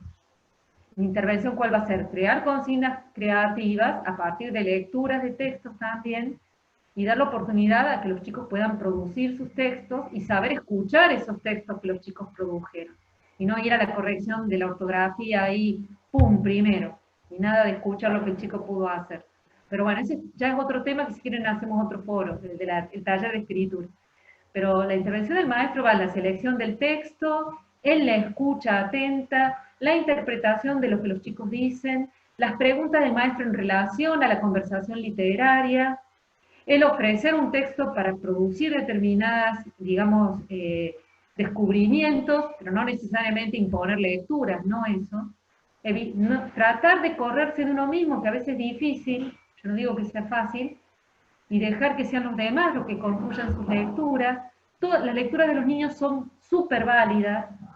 La del adulto no siempre es superior a la del niño, de hecho muchas veces las lecturas de los niños son mucho más interesantes que las del adulto, pues son más creativos, porque tienen ese estado poético del que hablamos. Sorprenderme de lo que el otro dice, divertirme, compartirlo, hay mucho para hacer y estar ahí siempre muy presente a lo que el niño también va requiriendo, ¿no? No importa la edad que tenga, repito. Y bueno, está todo el tema también del taller de escritura, que ya también está muy ligado a la lectura, por supuesto. No sé si respondí. Sí, yo creo que sí. Acá veo que a veces que hacen así que sí. Ah, bueno. No sé, Fer, si querías decir algo, porque me pareció que querías decir algo, pero no estoy segura. Voy a agregar una cosita más. La selección de texto es central, ¿eh? Es decir, yo no soy que traigan de su casa lo que les gusta. No, porque si en la casa no saben, te van a traer, qué sé yo, La Sirenita de Disney, qué sé yo que te van a traer. Y lo vas a tener que leer, porque si el pibe lo trajo, que... Entonces, no, la selección, o bueno, vamos a la feria del libro y que compran lo que quieran. No, o sea, tiene que haber, por eso en el jardín, ahora si vemos las fotos, vamos a ver, ya son las 29, pero en el jardín de Derecho, los chicos tienen 2 ferias del libro anuales, que las organiza una librería, que ya de por sí la librería tiene muy buenos libros. Además, María Emilia y las maestras miran los libros, hay una segunda selección, o sea, buscan que estén los mejores libros, digamos, disponibles en el mercado en esa feria del libro. Hay una preselección, y hay como 2000 libros, y sobre esos 2000 libros los chicos a su vez eligen, y los padres, ¿no es cierto? Entonces es un poco lo que hacemos en la Juanito. En la Juanito también los libros están súper seleccionados. Y no es una actitud autoritaria esa. Es una, digamos, valoración que hacemos sobre los materiales, porque lamentablemente el mercado produce muchísimo, y no todo lo que produce tiene el mismo, digamos, valor literario. Yo lo digo aunque hay gente que por ahí me lo pueda discutir y están en su derecho, pero ya me callo. No sé, Fer, si querías decir algo. Bueno, no, muchas cosas, pero estaba pensando sobre un mercado que lanza cientos o miles de versiones por ejemplo, no sé, de Barba Azul. Estaba pensando en el alcance de esta idea, ¿no? ¿Puede ser que existen tantos Barba Azul como lectores se hayan vinculado con él? No sé si se entiende a dónde va esta pregunta. Estoy pensando en el lector, en el acto creativo de la lectura, ¿no? En el lector como intérprete, como escritor, ¿no? El acto de lectura como la producción de la obra en sí.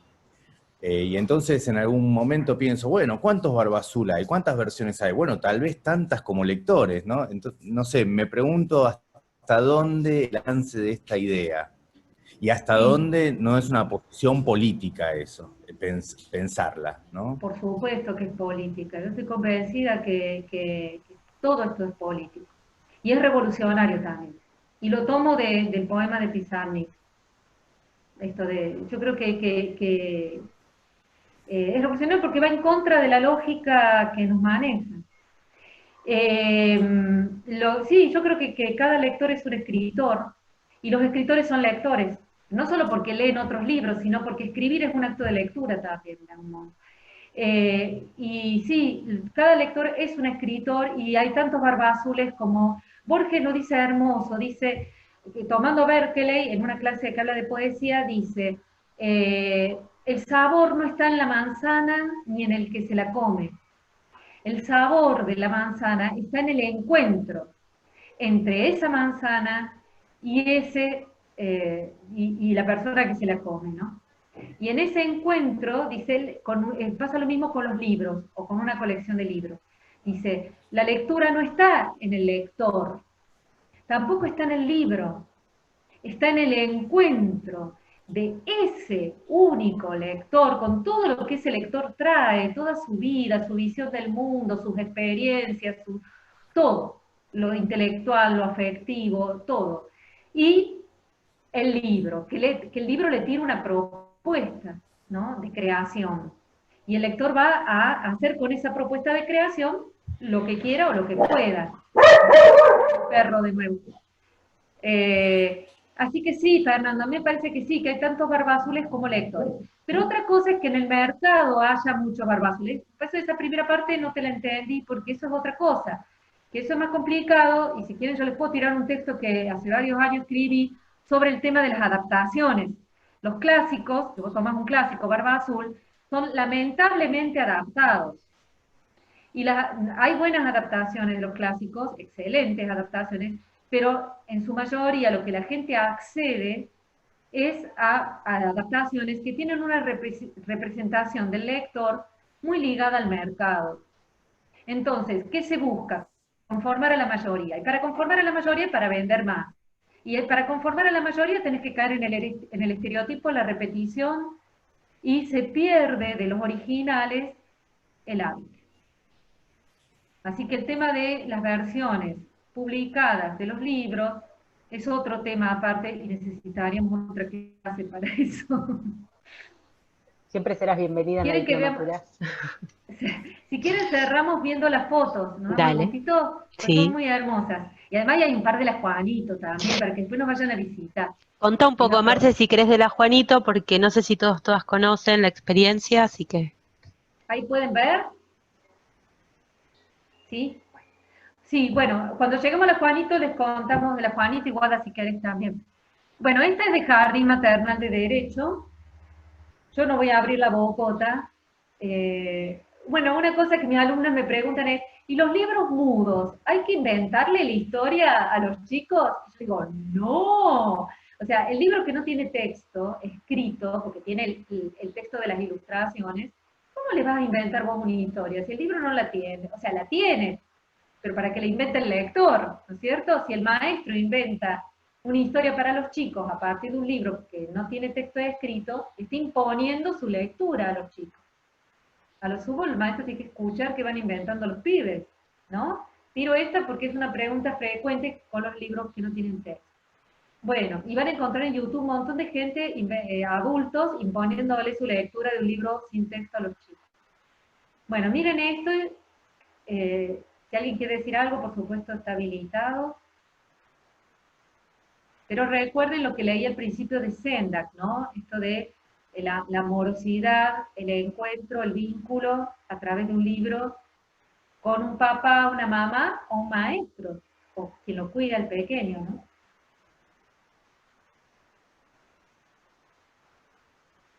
Pensemos también en los jardines que no dejan tocar los libros a los chicos.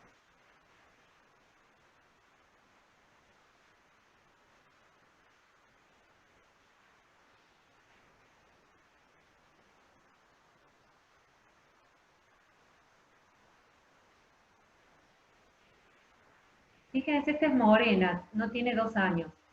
Fíjense cómo, perdón que yo guíe un poquito, pero bueno, más así, la cuidan. Me sale. Fíjense cómo Morena, a los 2 años las nenas generalmente hablan bastante fluido ya. Perdón por los varones, pero es la verdad. Fíjense cómo ella, igual no sabemos si está hablando, pero sí está señalando. A veces no hablan todavía, pero ya señalan, y eso también es lectura, ¿no es cierto? Y el maestro tiene que estar, esto que ustedes me preguntaron, bueno, ¿qué hace el maestro? Estar atento a las reacciones de los chicos, a cómo ellos están leyendo el libro, qué nos están mostrando del libro. Ellos son los dueños del libro, no nosotros. Si un nene deja de leer un libro a la mitad, dejó de leer el libro a la mitad, quiere volver atrás, volvemos atrás. Se detiene en una imagen, nos detenemos en una imagen. ¿Por qué forzar a que termine el libro, a seguir el ritmo del adulto? Somos muy mandones los adultos, ¿saben? Si alguien quiere hablar... Yo quería hacer una pregunta, ¿no? Bueno, yo durante 2 años estuve en sala de 2 y trabajé mucho con lo que es la literatura. De hecho, logré que me compraran una biblioteca para mi sala, que... Después igual también la importancia de trabajar articuladamente, ¿no? Las concepciones institucionales sobre cómo acompañar a estos niños y niñas en su conformación como lectores, o bueno, qué sé yo, en su enriquecimiento en esta conformación. Porque después esa biblioteca terminó siendo un mueble donde se ponían cosas, y yo estaba en otra sala y sufría por ver cómo ese proyecto que durante 2 años pude sostener se iba como cayendo poco a poco, pero bueno, quizás ahí faltó como un hilo conductor institucional. Y una de las cosas que me pregunto, ¿no? Digamos, era qué pasa con el lugar de la escucha en el momento de lectura cuando es medianamente colectivo, ¿no? Con las limitaciones que tienen un maternal, ¿no? Que ahora estoy pensando, ¿no? Este posicionamiento del adulto o esta tríada, según Yolanda Reyes, que dice la tríada adulto, el libro niño, y esta importancia que decís vos, ¿no? Del libro que no esté en la vitrina, digamos. El libro como objeto de la cultura, que tiene digamos, tiene sus arbitrariedades, porque se agarra de una manera, sus hojas se suelen pasar de ciertas, digamos, eso también es un aprendizaje, ¿no? También para los chicos y chicas. Y se aprende, como dice Lea Lerner, usando los libros, no dejándolos en la vitrina, dando la posibilidad.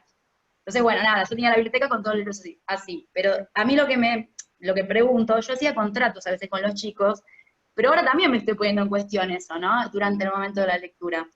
Porque quizás lo que yo pensaba decía, bueno, vamos a hacer una cosa. Yo les anticipaba cómo iba a mostrar las imágenes quizás, o quizás les decía, bueno, si quieren, después charlamos sobre lo que hablamos, nene de 2 años. Me seguían el ritmo igual, ¿eh?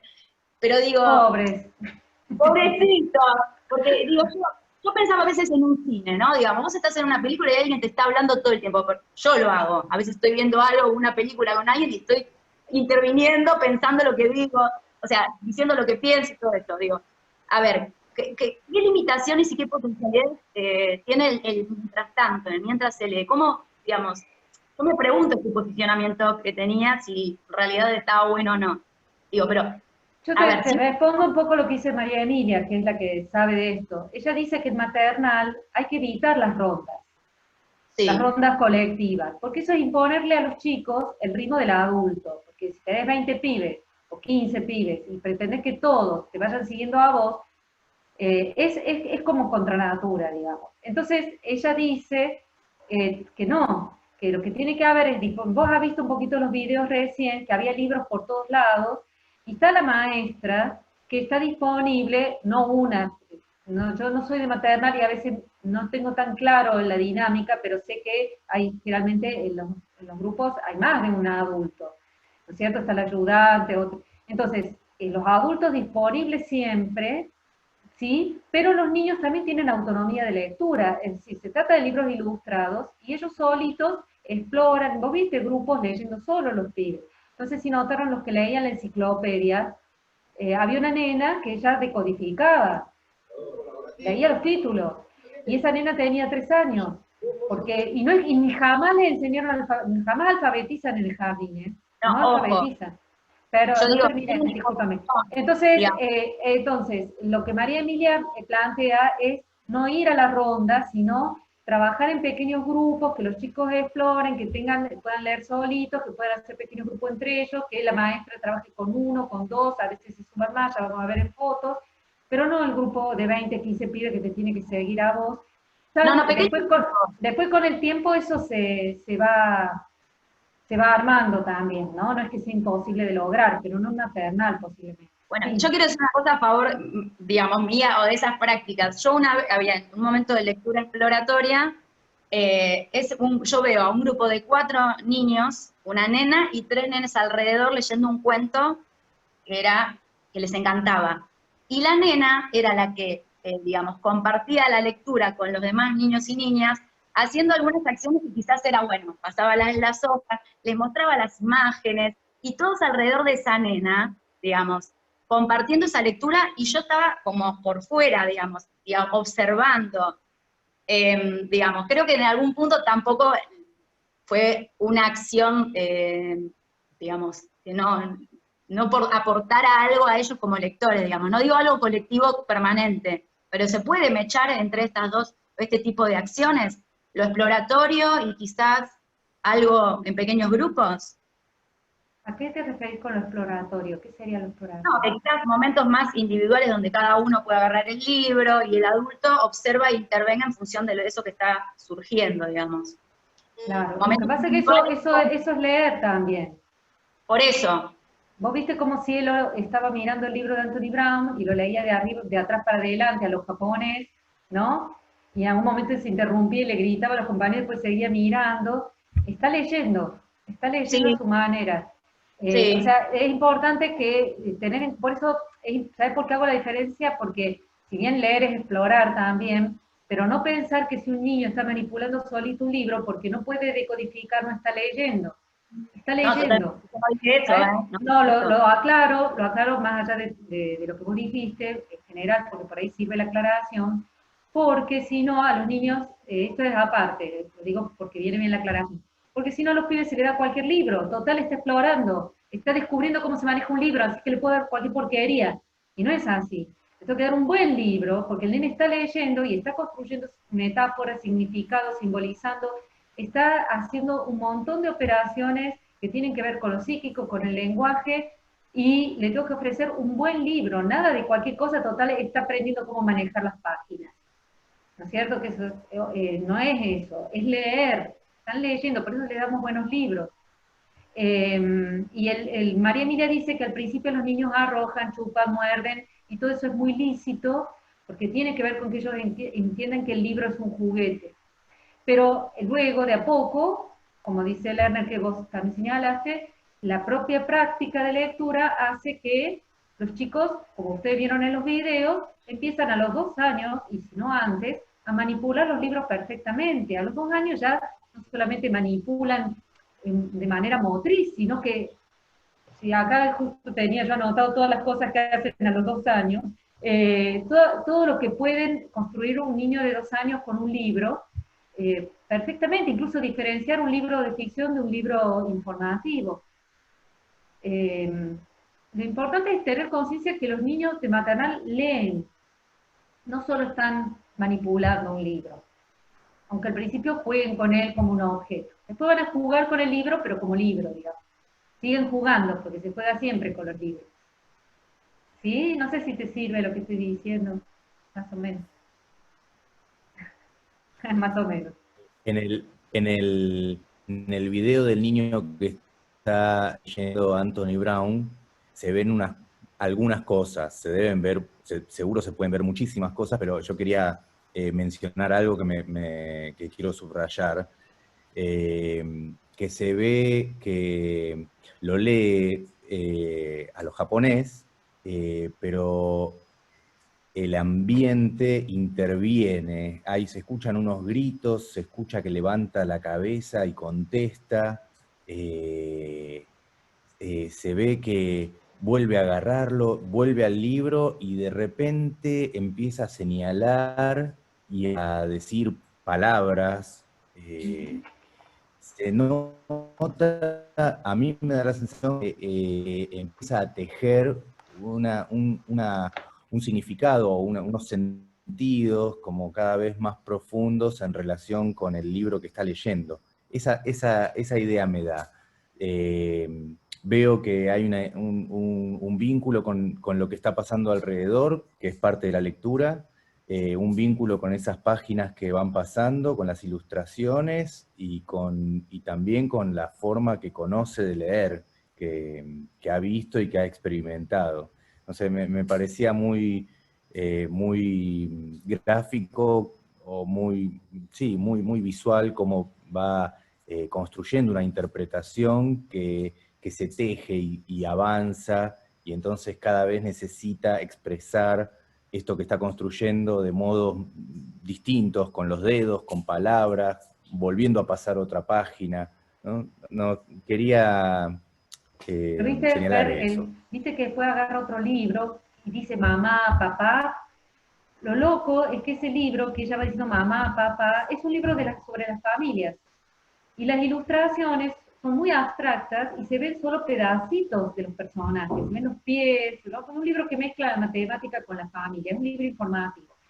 Y ella, sin embargo, que tiene 2 años, o casi 2 años, dice mamá, papá, y eso también da cuenta de que los adultos muchas veces subestimamos la capacidad de interpretación de las imágenes de los pibes. Creemos que, si no es un dibujito claro y parecido a la realidad, no lo van a entender. O cosas que yo le he leído, de que, el texto para niño pequeño tiene que hablar de cosas cercanas a él. No vaya a ser que le demos un libro de algo que el nene no conozca. ¿Qué problema hay? Si la literatura justamente, si fuera así, yo no podría leer ningún libro sobre el África.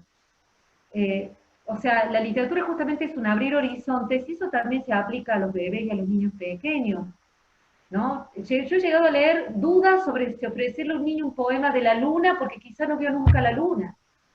Una subestimación del niño pequeño, que en realidad los niños pequeños son unas luces, que realmente los opaca, ¿no? Les pone límite al niño. Quiero leer, aprovechando y que acá encontré lo que dice María Emilia sobre todo lo que ya logra un niño de 2 años si tiene este contacto asiduo con los libros, ¿no? Podríamos decir que si la lengua y los primeros vínculos lo han tratado bien, alrededor de los 2 años, la mayoría de los niños ya tiene internalizado el concepto de lectura. ¿Sí? Ya dejó de ser el objeto para arrojar, morder, y realmente tienen clara la lectura. Dice, y también la diferencia entre textos ficcionales y textos informativos. Usan convenciones literarias en sus juegos y relatos, en sus monólogos. Por ejemplo, fórmulas de inicio y de final, el había una vez, ¿no? Por ejemplo, lo usan en los juegos y cuando hablan solos, dice. Cambio de tono de voz, presencia de personajes de ficción, como las brujas, los monstruos, aparecen en los juegos también. Este es un claro indicio de que a esa edad los niños ya identifican la narración de historias como una forma particular de usar el lenguaje. Y la distinción entre dibujo y texto la hacen mucho antes, ¿no? Voy a seguir y les cuento un poquito más del jardín con las fotos. Esta foto es de Morena. Perdón, Marce, nos queda, sí, porque van a tener que usar en Zoom en breve otras personas. ¿Cuánto queda? Y nos quedan 10 minutitos y lo tienen que usar. Y te leo las 2 preguntas que hay en el chat, vos seguí y después cuando puedas te preguntan sobre cómo hacer la selección o qué cuestiones tener en cuenta a la hora de hacer selección de libros y literatura. Listo. ¿Eso solo es la única pregunta? Sí, por ahora. Ahora igual lo releo, pero sí. Bueno, Morena está en la Feria del Libro. Y fíjense, en la feria hay 3.000 libros. Yo le dije que los libros de la feria ya están preseleccionados. La UBA no tiene plata, ya lo sabemos. Así que si la biblioteca de Jardín de la UBA tiene más de 3.000 libros, es porque hay prioridades. Pero además, porque cada feria del libro queda un porcentaje de venta para la biblioteca, ¿sí? Ahora, Morena también aplica su criterio de selección. Los nenes eligen los libros y hay que dejarlos elegir. En la Juanito también, eso lo vemos. Acá Morena, yo ya voy a responder la pregunta, no me olvide. Morena está compartiendo con una maestra ese libro que eligió. O sea, busca al adulto, ¿sí? Que esté disponible para que le lea, porque ella no decodifica. A veces no te buscan, a veces lo quieren ver solo. Miren esto. Esta es Morena. No tiene 2 años Morena. Este es otro enano, cuyo nombre no conozco. Esto de la exploración que decía la compañera, tiene que ver también con que ellos toman los libros de distintas maneras, ¿no es cierto? Lo pueden mirar y dejarlos, a que los miren de distintas maneras. O sea, pensar la exploración en un sentido de lectura, eso está muy bien. Siempre y cuando no se malinterprete, como me parece a mí que a veces pasa en algunos jardines, de que la exploración le puedo dar cualquier libro, total, solo están manipulándolo, ¿no? Fíjense ahí quién lleva la batuta.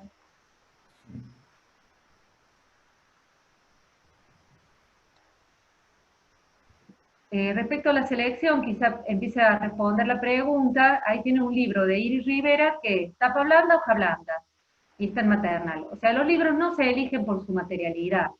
Yo no voy a elegir un libro para maternal porque es de goma eva, o porque es de plástico, y entonces el nene no lo va a romper. Si el libro es una porquería como contenido, no lo voy a elegir por más de goma eva que sea. Es decir, no podemos priorizar la materialidad sobre el contenido. Si encuentro un libro de cartoné con buen contenido, por ejemplo, Cuidado, que está acá, es un excelente libro y es de cartoné, bienvenido sea, ¿no es cierto? Pero perfectamente podemos tener libros que no sean de cartoné y se van a romper como se rompen los juguetes, pero también es cierto que los nenes, si están acostumbrados a manipular libros, los rompen muy poco, los rompen por el uso. Es más fácil que un nene que nunca vio un libro lo rompa a que a un nene que está acostumbrado, al cual estamos, por supuesto que un nene se va a acostumbrar si le damos libros, si no, no. O sea, el tema de la rotura del libro, la verdad que es un tema insignificante, vamos a ser sinceros, no hay que darle tanta prioridad, ¿cierto?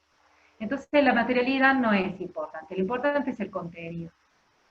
Este es en el desván de Satoshi Kitamura y de Oran. También es un libro tapa dura, pero hojas blandas, digamos, hojas de papel. Es un libro que no sé si lo conocen, tiene una ilustración muy abigarrada, tiene muchísimo detalle, y eso vuelvo a la pregunta, ¿no es cierto? Eso no es ningún problema. Es decir, las ilustraciones no tienen que ser claras, fáciles de entender, porque los pibes son grandes ilustradores de imágenes y saben explorar las ilustraciones con muchísimo más detalle muchas veces que los adultos. Así que no hay que preocuparse si la ilustración tiene mucho detalle, si es abigarrada, como es el caso de En el desván, por ejemplo.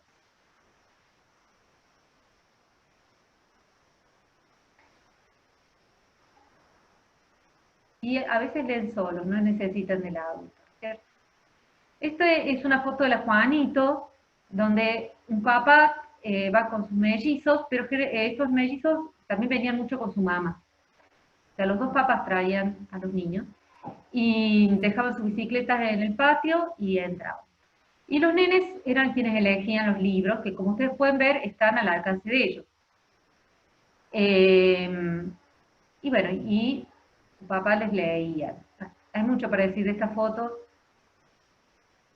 Está sacada de atrás por cuestiones de respeto a la identidad, pero creo que muestra bastante. De esto de que decía Sendak al principio, ¿no? Acá vemos nenes, la Juanito explorando libros que no son de, quizás, sobre todo la nena está mirando libros que por ahí son libros de texto más para primaria, pero no importa, pues no hay ninguna gravedad, que de última lo mirará y si no encuentra nada en ese libro buscará otro. No es grave, digamos, para nada, ¿no? Que ellos exploren. Y a veces los chicos encuentran un libro que supuestamente no es para la edad de ellos, como esos nenes que están mirando la enciclopedia ustedes vieron, de astronomía, y sin embargo estaban copadísimos. Y bueno, sí, no leía la enciclopedia de Peapá, pero había una nena que podía leer los títulos y los otros inventaban, y a través de las fotos, y hay que dejarlos. Esta es de la Juanito Valle-Escuela, del tráiler, y me parece una hermosa foto también para ver el tema del vínculo, del encuentro, que hablábamos al comienzo, del lecturar, de la carpita amorosa que se arma, incluso en un lugar público. Esto es revolucionario de la lectura que nos produce el círculo mágico, ¿no? Propio del juego, donde tenemos un tiempo y un espacio compartido y separado quizás del mundo, ¿no? Ahí está leyendo un libro de Taro Gomi, que es un excelente escritor. Una forma de seleccionar texto también es, bueno, descubrimos un buen libro, nos fijamos en el autor y empezamos a prestarle atención a eso. Pues ustedes lo saben, ¿no es cierto? Hay mucho de eso también en la selección de textos, de empezar a conocer autores, editoriales, sin casarse con nadie, porque puede que un autor tenga un excelente libro y otro no tan bueno, y lo mismo pasa con las editoriales, ¿cierto? Están mirando una Caperucita Roja de Marjorie Leray, que es una parodia de Caperucita. Es un libro con muy poco texto. Esa foto me gusta también para ver a un mediador niño, ¿no? O sea, un niño más pequeño junto a uno más. También puede ser un mediador, un hermano, ¿no? No sé, yo me imaginé que eran hermanos, por ahí no lo toque. En el piso está Anthony Brown, el libro de Osito, y a la izquierda hay un libro que es informativo, de Yamiqué. Los libros informativos también tienen que estar disponibles para los chicos, ¿no? No solamente la literatura. Y ahí hay esa es la Juanito Laguna, nuestra biblioteca, que como ustedes pueden ver, hay cubos, en los cubos hay libros que están como pensados para los más chiquitos, generalmente, para facilitarles el acceso. Como dije antes, no importa si agarran libros para más grandes, entre comillas. Están ahí solo para facilitarles el acceso, pero también los más grandes pueden agarrar esos libros. De este lado sigue la Juanito, ese es un lado nada más. Pero bueno, es una librería, es una biblioteca de estante abierto, eso significa que los chicos pueden ir y agarrar solitos, elegir solitos, pero como ya dije, están preseleccionados. Y en cuanto ya se nos acaba el tiempo, los criterios de selección, no es fácil esa pregunta porque yo no tengo un recetario para elegir libros. Yo puedo decir que siempre, un poco de sombras y asombros, lo van a encontrar a eso. Me parece que los libros que explican demasiado y que tratan al lector como alguien a quien hay que explicarle las cosas para que las entienda claramente, no son buenos libros. Me pasa lo mismo con las películas. No me gusta que me expliquen lo que yo puedo descubrir, ¿sí? Entonces me parece que a los nenes les pasa lo mismo. De pensar al lector como creativo y como inventor requiere libros que no expliquen. O al menos que no estén con el dedito, que el narrador, por ejemplo, no esté repitiendo lo que el nene tiene que entender, ¿sí? Mientras más ambigüedad y más apertura haya, a mí me parece que hay más trabajo creativo por parte del lector, bienvenidos sean esos libros. Así que, bueno, hay géneros como la poesía, por ejemplo, que se sustentan en esa idea, ¿no es cierto?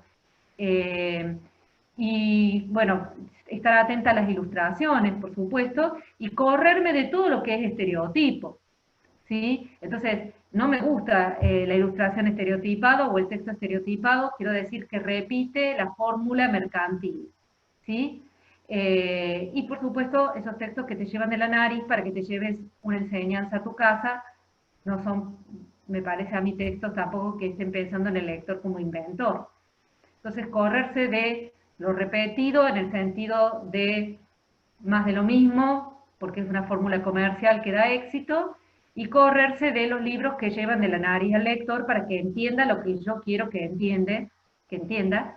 Esos son los libros que yo me apartaría, digamos, y me acercaría más a los libros que permiten lecturas creativas y un lector creativo y que puede inventar sobre el libro, ¿no? No sé si respondí la pregunta. Perfectamente. También tenemos el blog de la biblioteca que tiene, ¿no?, recomendaciones de libros, después lo vamos a subir. en el aula virtual para que esté disponible y más información sobre la biblioteca. Iri, ¿vos querés hacer una intervención? Así como un minutito y ya la dejamos a Marce. Ahí se los escribía porque pensé que no llegábamos, pero y también la posibilidad de esta tecnicatura y todo el trabajo que vienen haciendo ustedes con Sonia, con esto, tiene que ver con eso, que es cómo pensamos también la posibilidad de construcción de justicia en torno a esto, ¿no? Porque vemos a estos niñitos accediendo a libros desde su más tierna infancia, con padres que probablemente también desde la panza les leían o tenían alguna posibilidad de acceso. Y bueno, yo soy maestra de primaria, trabajé algún tiempo en nivelación con chicos que a los 8, 9, 10 años era su primer acercamiento a un libro de texto. Entonces, bueno, ahí la importancia de nuestro rol para poder construir algo de que el acceso a los libros sea desde la maravilla, desde lo literario también, que no, digamos, cómo podemos instalar desde lo didáctico y desde lo pedagógico también la preocupación por la construcción de justicia social. Me parece que en ese sentido, poder pensar en el acceso de los chicos a los libros desde muy chicos y desde esta mirada sobre los libros es algo que tenemos que poder pensar en nuestra práctica cotidiana, pero también en cómo lo instalamos como política de Estado, no solamente, o sea, en esa relación entre nuestro trabajo cotidiano y en cómo instalamos una política de Estado que tenga que ver con esto, ¿no? Con la justicia y con el derecho de todos los chicos a acceder a la lectura desde este lugar. Me diste pie no sé para... si fui clara, pero... Sí. En primer lugar, quiero decir que, tomando el ejemplo que tomamos durante toda la charla, el jardín de derecho, sí, ya tengo que cortar, ¿no? Estoy nerviosa. Bueno. No, que en el jardín de derecho hay todo un trabajo con las familias, porque no todas las familias que acceden al jardín, ya en la casa se lee, no es así. Muchas veces la familia se forma como lectora a partir de la experiencia del jardín. Por eso es tan importante el préstamo a domicilio, entre otras cosas, y el trabajo con la familia. Y este libro, que se llama Pájaro de Aire, es muy interesante porque muestra el trabajo desde esta óptica en bibliotecas públicas de Colombia, desperdigadas por toda Colombia, en lugares muy inaccesibles, donde incluso los bibliotecarios a veces ni siquiera tienen título de bibliotecario, gente con buena onda que maneja la biblioteca, y hubo toda una política pública, por eso tomo esto, de parte del gobierno para la formación de esos bibliotecarios en primera infancia. Porque muchas veces, viste, cuando se habla de lectura, no se tiene en cuenta la primera infancia. Y ese es un grave error.